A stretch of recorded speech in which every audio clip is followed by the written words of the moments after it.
basketball facts. The keys in Charlotte are up for grabs, and Lamelo Ball is not one to sit in the back seat. While this young tribe has a lot of warriors, there's no clear chief, meaning there's no number one option. There's no guy who the entire team depends on to make the final decision. If you listen to the Hornets players, coaching staff, and front office, a lot of names get brought up talking about leadership. But how many leaders is too many leaders? The Chino Hills legend recently did an interview with Slam magazine.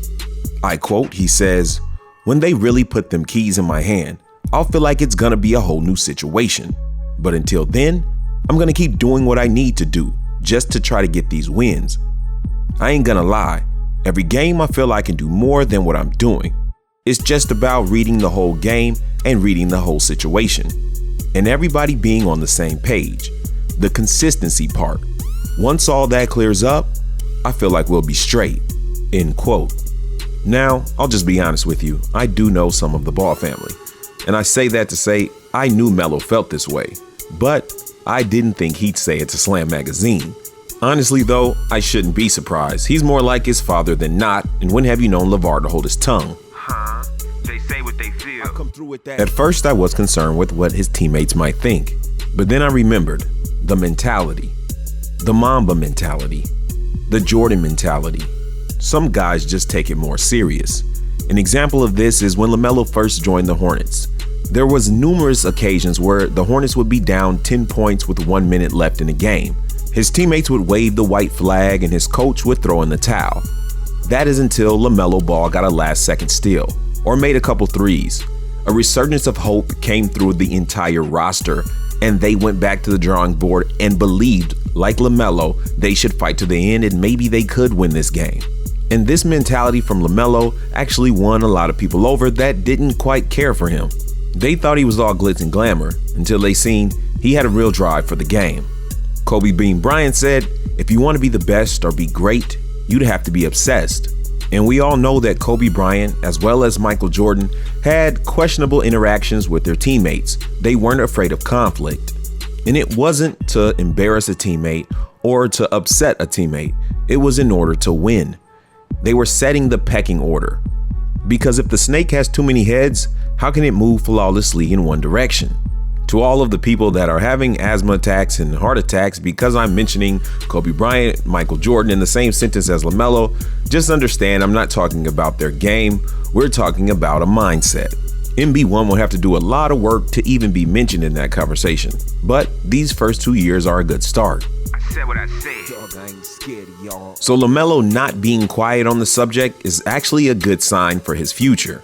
He not only wants the smoke, he's starting the fire. Meaning, even though he wasn't handed the keys like a Luka Doncic or a Ja Morant, he's willing to go get them. First year, Rookie of the Year. Second year, the only All-Star on his team. Actually, he appears to be the most complete guy on the roster.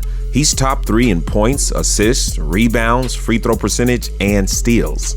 The great thing about Lamelo being given the leadership role would be that he leads the team in assists, so everyone would be shown love. That's what he means by put the ball in my hand and let me rock. Some fans believe he's too young for this role, but he's been all around the world already.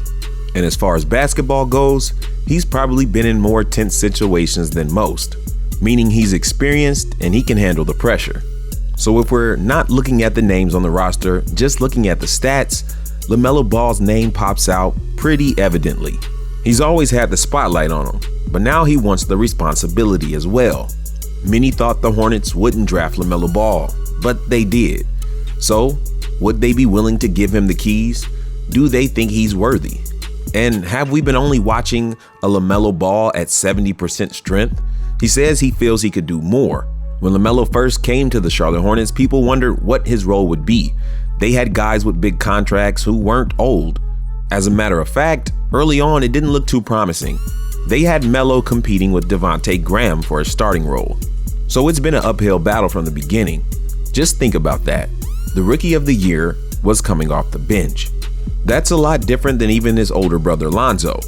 Just imagine if Lonzo did an interview saying he believed that Luke Walton didn't give him the keys, and if they put it in his hand, he could lead them to the promised land. That type of energy could have made for very different results. So what we see is Lamelo not leaving his destiny up for chance. He never has. Anything he's wanted, he's went out there and grabbed it.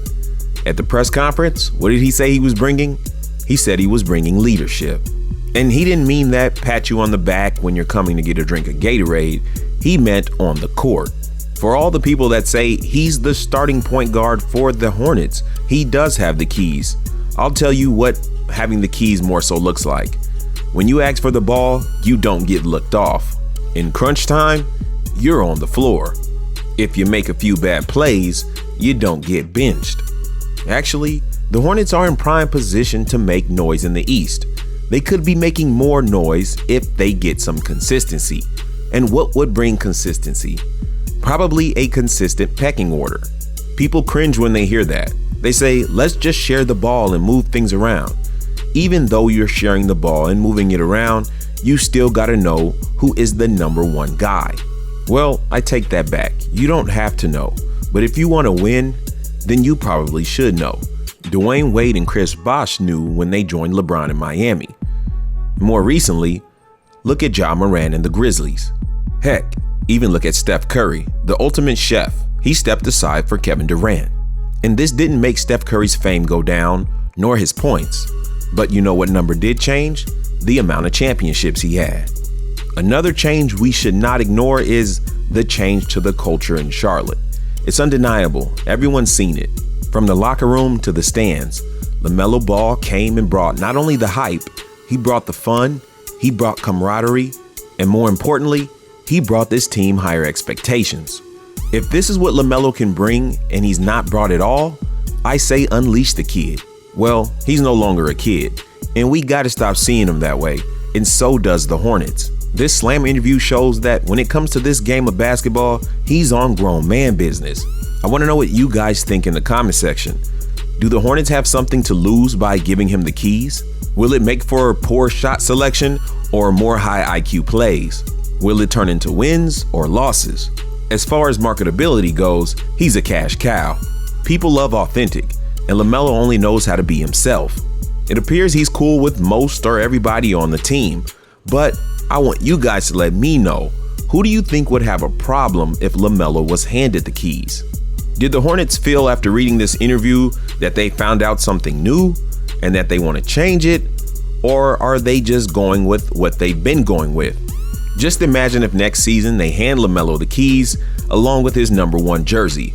What will he look like then? Go to shopballfacts.com to support the channel. Like, comment, subscribe, and hit that notification bell. Ball Facts again.